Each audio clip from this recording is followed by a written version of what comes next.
Shingeki no Kyojin Final Season, finalmente! Pra quem não sabe, estamos fazendo uma maratona de reviews das temporadas de Shingeki no Kyojin enquanto me preparo para o Kanketsu Ren, que agora foi confirmado como um especial de 1 hora. Para ver o resto das reviews e o que eu achei do anime até agora, vou deixar a playlist nos cards.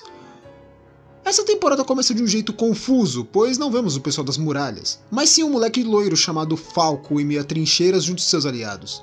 Por ser muita informação útil, misturada com uma história dispensável para ser explicada, eu não vou me prender aos detalhes e vou focar mais em explicar o necessário. Dito isso, vamos começar dizendo quem é Falco. Falco é um garoto que é um eldiano candidato a guerreiro marleyano que luta ao lado de seus colegas candidatos a guerreiros.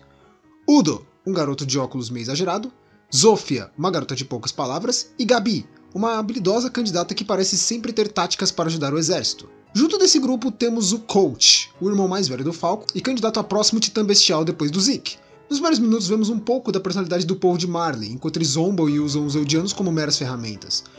Mas ao mesmo tempo podemos ver um traço sutil e interessante deles. Os comandantes marleyanos não são de todo mal, pelo menos não os que estão no fronte de batalha. Eu sei que isso pode me render uma porrada de críticas e problemas, mas tentem ouvir tudo antes de tacar pedra, ok? Go ahead. Make my day. Os comandantes do front, por mais que eles usem eldianos como soldados suicidas, ou até usem o termo eldianos como um insulto, eles ainda demonstram uma certa empatia com os seus colegas. A real é que eles agem de forma babaca com os eldianos do exército, não por serem preconceituosos, mas sim porque eles são obrigados pelo regime de Marley, e sabem que se pegassem leve ou tentassem proteger um eldiano, isso só faria com que ele fosse alvo de críticas e até mesmo perdesse a confiança dos poderosos de Marley, pois ele estaria defendendo um eldiano. Dentro dos campos, os eldianos se dão bem uns com os outros, e até mesmo os soldados demonstram uma preocupação com eles. Praticamente, mesmo passando mais de 6 episódios em Marley, nós mal vemos algum tipo de discriminação com os eldianos, exceto os momentos de piada de mau gosto ou insultos dos comandantes que, depois quando vemos mais momentos deles, fica claro que é tudo para manter a confiança dos poderosos, e não um sentimento verdadeiro de ódio aos eldianos. Os momentos que mais retratam isso são os guardas que protegem os portões conversando com o grupo do Falco, como se fossem amigos, ou o comandante da equipe deles hesitando de ter que mandar a Gabi para uma missão suicida. Agora os personagens novos de Marley. Eu sei que vocês querem ouvir, mas vamos aos poucos. Udo foi o garoto que eu não me importei o suficiente para lembrar sequer do nome. Sério, eu tive que procurar depois. Zofia é engraçada e fofinha. Falco é um garoto inocente e amigável. Vamos os titãs primeiro, tá? Galliard, o novo titã mandíbula que comeu Ymir, apareceu pouco, mas tem sua presença e é um personagem legal. Apesar de ter sido um porre quando criança. Piki, a titã quadrúpede, é completamente insana. Eu vi as atitudes dela e achava que ela tinha um parafuso a menos. Mas logo notei que ela era mais inteligente do que metade do elenco. Sinceramente, isso me fez me apegar muito com ela. E Coach, o candidato ao titã bestial, ele aparece pouco, mas é um cara legal. Ok, parando de enrolar, vamos falar do elefante da sala. Gabi Brown. Já prevejo muita gente me xingando por isso, mas não odiei a Gabi. Calma, eu sei que ela é insuportável, mas isso apenas em Marley quando ela fala com os amigos dela, porque ela é exibida demais. Eu sei que ela pode, pelo nível de habilidade dela, afinal, dos candidatos da idade dela, a Gabi é a mais habilidosa. Mas chega um ponto que aquilo se torna irritante, fora que ela gritando pro Reiner foi um inferno. Dublado então, vixe!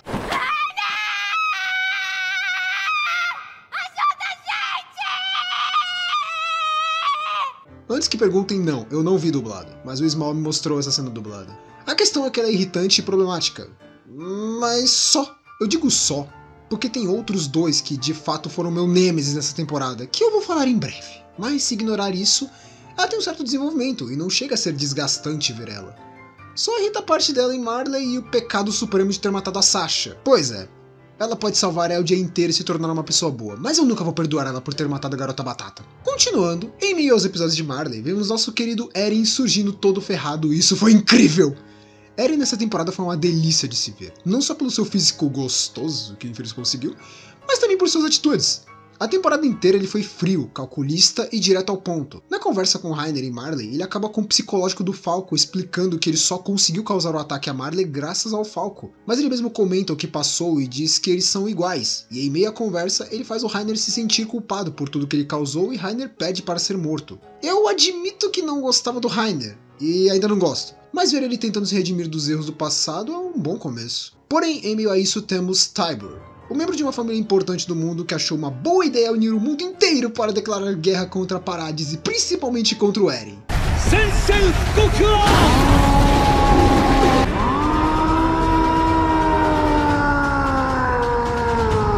Nisso, Eren se transforma, mata ele, causa uma destruição em massa em Marley enquanto espera seus amigos virem ajudar e pretende roubar outro titã. Dessa vez o titã Martelo de Guerra, que estava em posse de um membro da família Tybur. A questão é que nisso, ele mata metade do elenco novo, infelizmente. E começa a destruição do psicológico da Gabi, que depois de contar o passado dela para o Falco, dá pra entender um pouco por que ela é desse jeito, tão presa aos costumes de Marley. Um bom paralelo dela é o Naruto, e eu tô vendo que só tá piorando. Uma pessoa odiada por outros por culpa de coisas que ela não tinha ideia do que seria e crimes ocorridos antes de seu nascimento, e que tem o objetivo de se tornar alguém forte e capaz de ser reconhecido pelo povo que tanto a oprimia. O problema dela é que ela tem o nível de habilidade do Sasuke com a personalidade da Sakura do clássico. Juntou tudo e virou essa bagunça irritante de uma adolescente com um bom objetivo, mas com uma personalidade de merda por culpa de sua habilidade acima da média que a torna insuportável.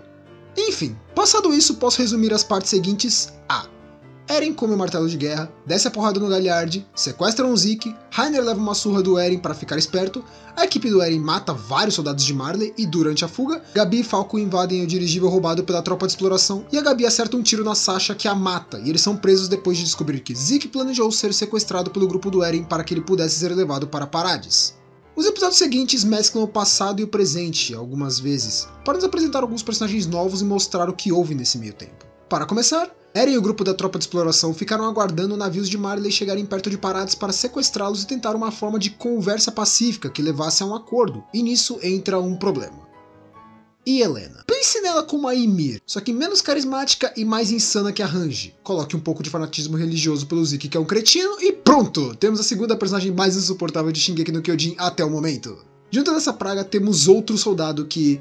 desculpa, mas o nome dele é impronunciável. Eu vou tentar uma vez só, mas se sair errado, me desculpe. Onyankopon, um soldado de Marley que é negro. E por que isso é importante? Por um questionamento curioso que colocam. Por nunca terem visto um negro na vida, o pessoal da tropa de exploração se questiona o porquê da cor da pele dele ser diferente, e ele nota que não foi uma atitude racista, mas sim por pura curiosidade mesmo, e até dá uma resposta meio vaga, dizendo praticamente que Deus quis assim. Acho legal essa questão ser colocada dessa forma, pois assim como são raras as pessoas asiáticas em Parades, os negros também são.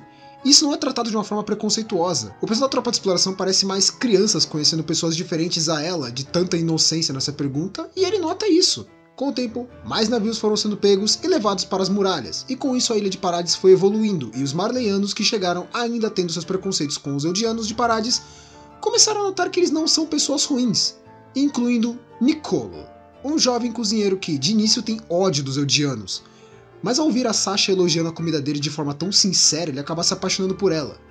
Tanto que, após a morte dela, Niccolo vai ao túmulo da Sasha e se encontra com os pais dela, e pede para algum dia o pai dela ir comer a comida dele, que a Sasha tanto gostava. A história de Niccolo nessa temporada é bem triste. Até porque depois disso ele volta a aparecer quando se encontra com a Gabi, que acaba admitindo que ela matou uma eldiana durante a fuga deles de Marley. E notando que ela foi a assassina da Sasha, Niccolo perde o controle e quase derruba ela com uma garrafada na cabeça, acertando o Falco. E depois disso ele diz aos pais da Sasha que a Gabi foi a culpada, e pede para o pai dela matar a Gabi. Caso contrário, ele mesmo faria. Mas nisso, o pai da Sasha pega a faca que o Niccolo segurava e começa um discurso dando a entender que ele sabia que isso poderia acontecer em algum momento e que foi uma fatalidade, mas não adiantaria de nada seguir com um ciclo de ódio, e nisso coloca a faca na mesa e vai falar com a Gabi, demonstrando que, mesmo ainda sentindo a perda de sua filha, ele não pretende se vingar. Pelo menos ele não! Nisso eu tenho que mencionar outra personagem, Kaia. Kaia é a garotinha que a Sasha salvou na Season 2 do Titã de 3 metros, e que após aquilo o pai dela adotou como filha. Logo, ela é meio que uma irmã da Sasha. Inicialmente, quando a Gabi e o Falco chegam em Parades, eles são presos. Mas logo depois a Gabi mata um guarda e foge, e nisso eles são encontrados pela Kaia, que leva eles para a fazenda da família Blows. A família da Sasha. Eu não sei pronunciar esse nome. E começam a viver por lá, mesmo com a Gabi se segurando para não matar alguém. Kaia pouco depois revela que sempre soube que eles eram marleyanos e que queria ajudá-los, assim como a Sasha fez com ela no passado. Kaia sabia que foram os marleyanos que mataram sua querida irmã, mas ela idolatrava tanto a Sasha que quis ajudá-los mesmo assim, e levou eles para sua antiga casa e questionou a Gabi o que eles fizeram de errado para merecer as punições que eles sofreram, como a mãe dela ser devorada por um titã.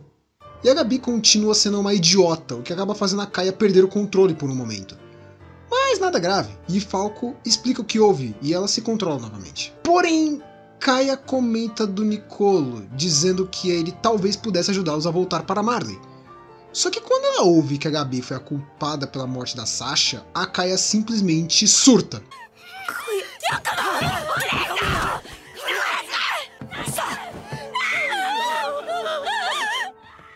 Em meio a isso tudo, temos a introdução do que foi chamado Facção Jäger. O que seria isso? Para resumir bem, Parades começou a ter informação pra caramba, e muitas delas eram sigilosas. Nisso o povo começou a ficar revoltado. Depois de vazar informações sobre o Eren estar preso, o povo se revolta mais ainda, e nisso um grupo de soldados se rebela contra o exército, causando um atentado contra o ministro Zachary, e liberta o Eren enquanto mantém alguns soldados escondidos em todos os postos militares possíveis, iniciando assim a Facção Jäger, um grupo terrorista que deseja seguir as ordens e planos do Eren a fim de trazer paz e segurança para Parades. Tivemos mais alguma coisa? Sim, pois todo o plano do Eren de agir feito um maluco pode ter a ver com a Historia, para variar. Ele menciona que se preocupava da possibilidade de usarem a Historia para comer o Zeke e nisso terem o poder do estrondo, um poder tão insano que seria capaz de tornar o mundo inteiro em uma enorme planície, pois consistia em libertar os titãs colossais das muralhas e usá-los para pisotear todo mundo, e esse era o verdadeiro medo do povo fora das muralhas. Em meio a isso temos alguns momentos de felicidade dos dois próximos e uma cena curta da Historia grávida em algum lugar com um fazendeiro e uns membros da polícia conversando sobre o caso. Mas como é puramente idiotice e sem lógica, deixa pra lá, eu vou fazer um vídeo depois falando disso. O plano naquele ponto seria fazer a Historia comer o Zeke para adquirir o Titã Bestial, e, por ser uma pessoa com sangue real, poderiam ter o poder de controlar o estrondo. Mas com a Historia grávida, isso seria um risco para ela e o bebê. Logo, ela estava fora da jogada, e como o Zeke só teria mais um ano de vida, a ideia seria passar o Titã do Eren para outra pessoa e do Zeke para alguém no futuro, pois o Eren estava se demonstrando que não era alguém confiável ultimamente. O que eles não sabiam era que a Facção Jäger estava com planos de controlar o exército usando uma tática bem simples. Eles entregaram várias garrafas de vinho com o fluido espinhal do Zeke para todos os membros do exército. Nisso, caso o Zeke usasse seu poder, ele poderia facilmente transformar todos eles em titãs. Ninguém imaginou que isso era possível? Bem, não por culpa de uma informação manipulada. Haviam mencionado que quando eles recebiam fluido espinhal de outras formas, a pessoa sofria uma paralisia, perdia sua consciência e só conseguia voltar a se mexer quando o Zeke ativava seu poder e a transformava em titã. Mas a real é que isso não é bem uma verdade, pois ele de fato pode transformá-los em titãs quando ele quiser. Mas a paralisia, que seria uma forma de aviso que eles teriam sobre uma tentativa do Zeke de fazer algo, não era bem verdade. Ou se é, o Zeke tem controle total disso e pode impedir de acontecer, se necessário. Passando tudo isso, temos o que mais? Posso resumir o resto da temporada a: o exército inteiro acaba sendo derrubado pela Facção Jäger, o Floch é um cretino, mostra o passado do Zeke que mostra mais ainda o quanto ele é um merda, Zeke conseguiu o posto de personagem mais insuportável do anime, e Helena é doente, Pieck invade Parades para resgatar a Gabi e o Falco, Eren tem uma conversa com a Mikasa e o Armin onde ele tenta destruir os laços com seus amigos, mas o Jean nota que ele estava fazendo aquilo por encenação e não por de fato não se importar com eles, e a temporada acaba com Pieck encurralando o Eren enquanto Galliard, que também tinha invadido Parades com ela, tenta abocanhar o Eren que se transforma em titã ao mesmo tempo que vários dirigíveis de Marley se aproximam das muralhas. Isso foi Shingeki no Kyojin Final Season Parte 1. E eu achava que eu odiaria mais. Quando eu mencionava que era uma temporada focada inicialmente em Marley, eu torci o nariz, porque eu pensei que iria odiar, afinal, Marley é detestável durante 90% do tempo. Mas a real é que Marley tem um povo bem problemático para dizer o mínimo, mas tem suas exceções. Pieck, Falco, Galliard, Nicolo são casos de marleyanos que de fato são pessoas boas, e que só fazem atrocidades contra Parades ou agem de forma agressiva com os Eldianos por culpa da criação feita em Marley e para não perderem a confiança do povo de Marley, pois caso contrário, eles poderiam ser facilmente substituídos, se é que me entende. Então, crucificar todo mundo de Marley por causa dos marleyanos preconceituosos é bem complicado, mesmo que eles sejam a maioria do povo marleyano. Na verdade, eu diria que isso ajuda até a entender melhor casos como o da Gabi, que mesmo sendo odiosa, ela só segue isso por achar ser a melhor forma de ter uma vida decente em Marley. O problema maior dela é sua personalidade exibida, que irrita. Mas, sinceramente, ela é um anjo comparado com o nível de podridão que é o Zeke. No passado, ele cogitou o plano de eutanásia que chocou até o amigo dele. Para quem não entendeu, eutanásia pode ser traduzido como uma morte indolor. Isso era o plano dele para salvar Eldia. Causar uma morte indolor. Para isso, o plano é impedir os Eldianos de se reproduzirem. Sério.